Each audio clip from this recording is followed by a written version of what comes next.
Preston, take one. First ballet I ever saw was Carolina Ballet's Cinderella. We had seen some other Cinderellas that were plays, so when we got there, I thought we were going to see a play. I was very young, I had no idea. We start seeing the show and no one was talking, and I got really confused. I kept tapping my mom, being like, why is no one speaking? But then as it went on, I kind of caught on to the pantomime and how they communicated with dancing. I got more and more into it the more I saw. And I was doing sports at the time, but it wasn't really my thing. And then I was like, okay, that kind of looks like fun. Maybe I'll try it. Immediately, it just felt natural, and I loved it. I was actually pretty good at basketball, surprisingly. Do you follow it at all? Yes. Yeah. College basketball, for sure. What's your favorite team? Duke. Do you do the March Madness? Oh, yes. Yeah. March Madness, definitely glued to TV, and I follow with my dad. My dad and I are big fans.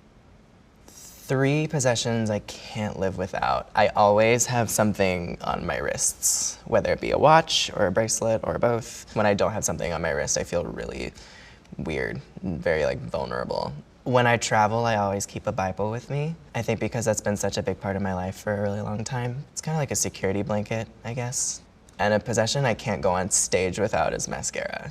Everybody in the dressing room kind of jokes with me that I get in a zone when I'm putting on my makeup, just because I like to have kind of that routine, take half an hour to really just focus on you and kind of get centered before you go out and do a performance. If I wasn't a dancer, I would be a psychologist or psychiatrist. I've always been fascinated with the human brain and how certain circumstances in somebody's life makes the outcome of them as a person and their personality.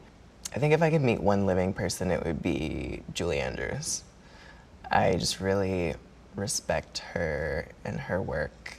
I don't know how I would go about asking her, but I'd like to ask about her voice and how it was mentally and emotionally for her to lose singing.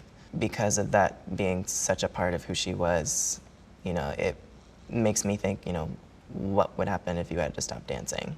I think one of my favorite onstage moments with the company was getting to perform Justin Peck's Rodeo. I remember after the second movement, I ran off stage and had to go into one of the staircases, and I started crying just because it was such a special moment for me, and I remember thinking, this is how I want to dance. This feels very natural to me.